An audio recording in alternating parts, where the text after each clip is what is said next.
మామూలుగా నేను మీ గురించి స్టడీ చేస్తున్నప్పుడు నాకు అర్థమైనంత వరకు ఏంటంటే మీరు చదువు రీత్యా ఒక మెకానికల్ ఇంజనీర్, అలాగే శిక్షణ రీత్యా మీరు ఒక డిజైన్ ఇంజనీర్. ఇవన్నీ కూడా సైంటిఫిక్ టెంపర్మెంట్కి, సైంటిఫిక్ నాలెడ్జ్కి సంబంధించినటువంటి విషయాలు. మరి ఇవన్నిటిని వదిలేసి మీరు పూర్తిగా ప్రకృతి హితమైనటువంటి వ్యవసాయానికి నాంది పలకడానికి ఏమైనా ప్రత్యేకమైనటువంటి కారణాలు ఉన్నాయంటారా? మేము వచ్చింది వ్యవసాయం నుంచి.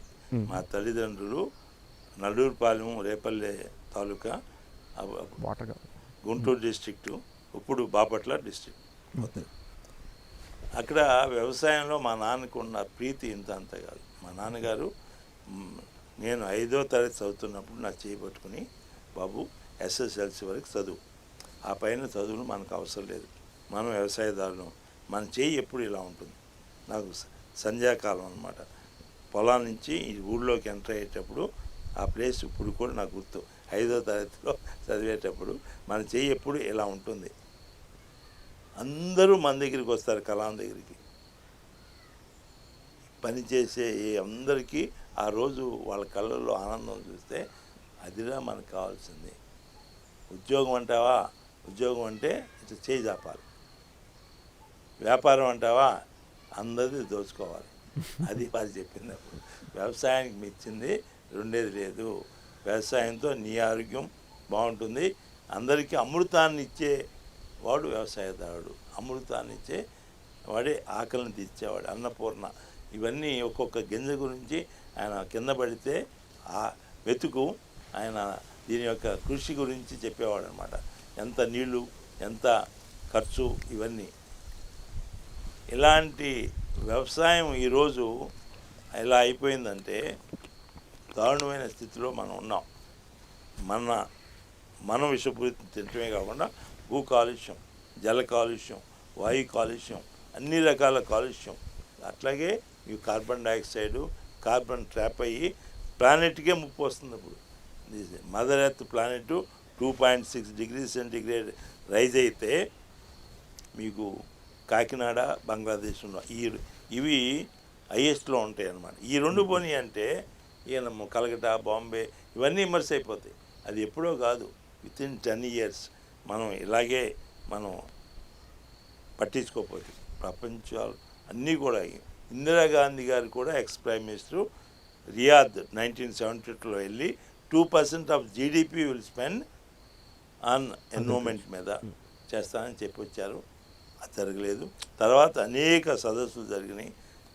COP 11 నుంచి ఇప్పుడు COP 26 వరకే అయింది. కానీ ఇంప్లిమెంటేషన్ మాత్రం లేదు. ఏ దేశానికి ఆ దేశం ఆడికి వెళ్ళి ప్రామిసులు చేస్తున్నారు. మళ్ళా CSR అని పెట్టారు.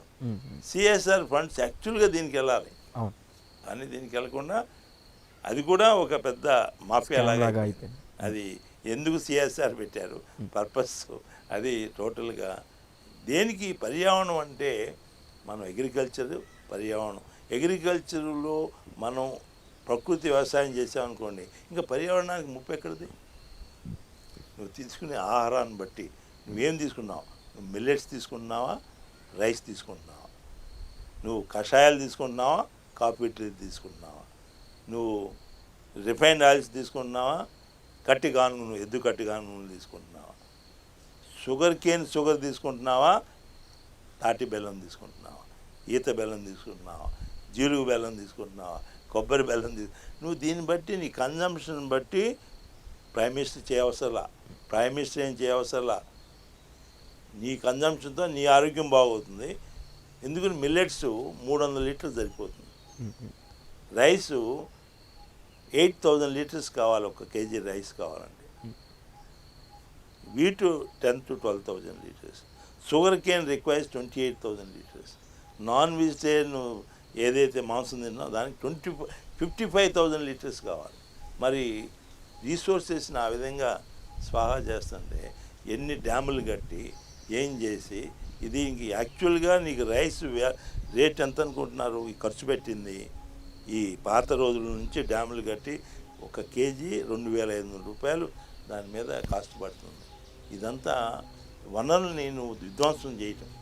అందువల్ల మన కన్జంప్షన్లో మార్పు రావాలి. మనం వాడే ప్రతి వస్తువులో అంటే ఇక్కడ ఒక భిన్నమైనటువంటి వాదన వస్తుంది సార్. అదేంటంటే ప్రకృతి హితమైనటువంటి వ్యవసాయం చేసినప్పుడు మాకు ఈల్డింగ్ తగ్గిపోతుంది. ఇప్పుడు ఉదాహరణకి మనం శ్రీలంక క్రైసిస్ చూసాం అనుకోండి. అక్కడ గొట్టబోయిన రాజపక్ష గారు నిర్ణయం ఏం తీసుకున్నారంటే ఇక మా దేశంలో ఇక ఒక్కటి కూడా మేము ఏ ఫుడ్ గ్రెయిన్ని కెమికల్స్తో పండించాం, అన్నీ సహజ సిద్ధంగా పండిస్తామని చెప్పారు. మరి ఆ దేశం సంవత్సరం తిరగకుండానే క్రైసిస్లోకి వెళ్ళిపోయింది.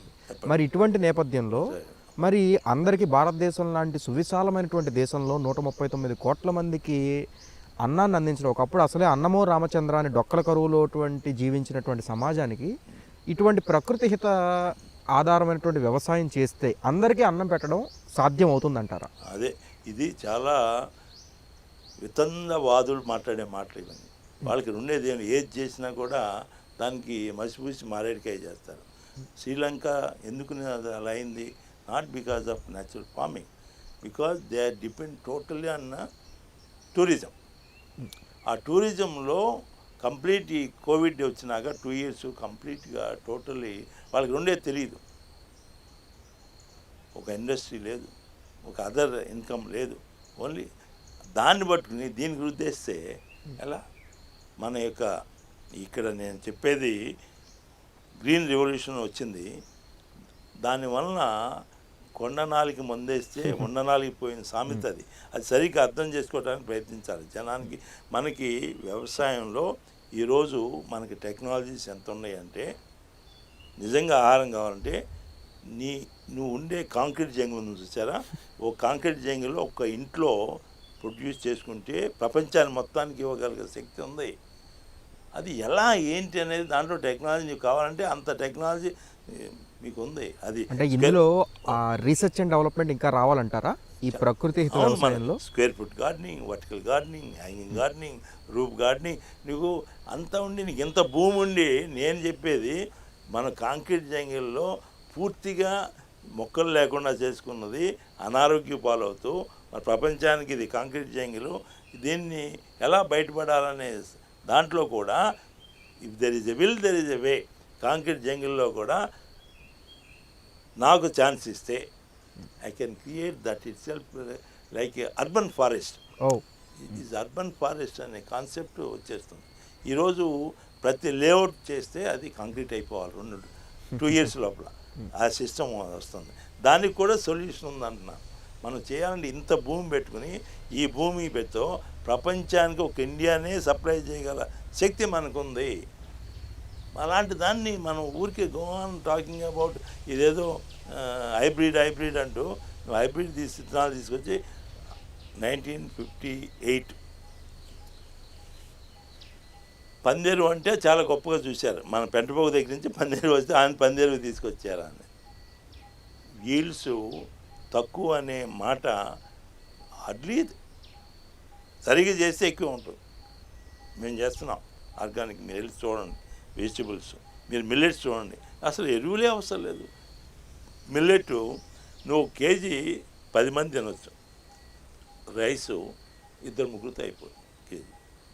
నువ్వు దీంట్లో శక్తివంతమైంది, ఆరోగ్యవంతమైంది, భూమికి కూడా ఆరోగ్యవంతమైంది. మనం తీసుకునేవి మిల్లెట్స్ నీకు ప్రపంచం మొత్తం సప్లై చేయగల శక్తి భారతదేశం యొక్క ల్యాండ్స్కి ఉంది.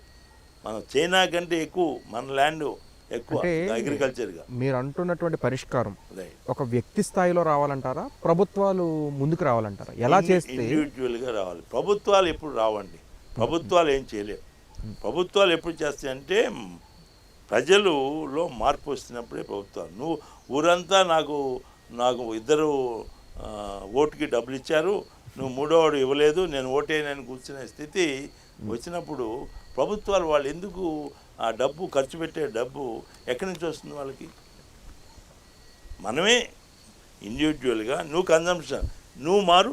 నువ్వు change from rice to millet, change from sugar to palm jaggery, you change from refined oils to ఎద్దు కట్టిగా నూనెలు, change from coffee tea to కషాయాలు. You change your health, your whole family see that you are healthy, everybody will follow. Then other families will follow. Then it is starts నాకు millet కావాలి వచ్చేస్తుంది.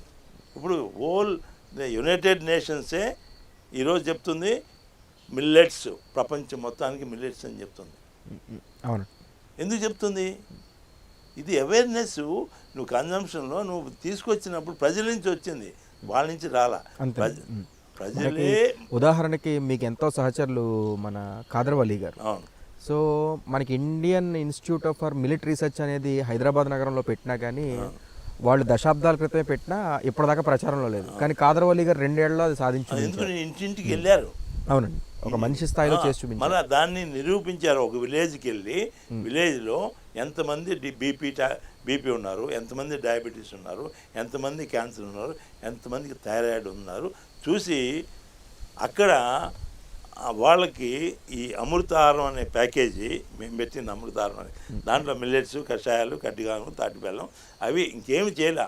వాళ్ళు ఉన్న tablets ఏం వాడుతున్నారో ఇవి తీసుకెళ్ళి నువ్వు కంటిన్యూ చేయండి, ఇవి తినండి, ఇవి తినేసి 1 month చూస్తే అందరికీ నార్మల్ వచ్చేసారు. మరి అంత ప్రత్యక్షంగా కనిపించినాక ఊరంతా ఏమైద్ది? మారుతారా? ఎవడో ఉంటాడు ఇట్లా మసిపూసి మారేడికాయ చేసి నాకు ఇది వచ్చింది, అది వచ్చింది, నాకు ఇది అరగట్లేదు, ఇదంతా అరగట్లేదంటే నువ్వు అవగాహన లేదు, జ్ఞానం అనేది. అందుకు నువ్వు దాన్ని 10 గంటలు నువ్వు నానబెట్టాలి. నువ్వు నానబెట్టకుండా నువ్వు వండావనుకో దాంట్లో అంత ఫైబర్ ఉంటుంది, నీకు అమృతం అది. నువ్వు ఈ విధంగా మనం భారతీయ సంస్కృతిలో ఏదైతే పురాతనంగా వస్తున్నాయో వాటిని వాడాలి. షుగర్ ఇవన్నీ ఎవరు పెట్టారండి?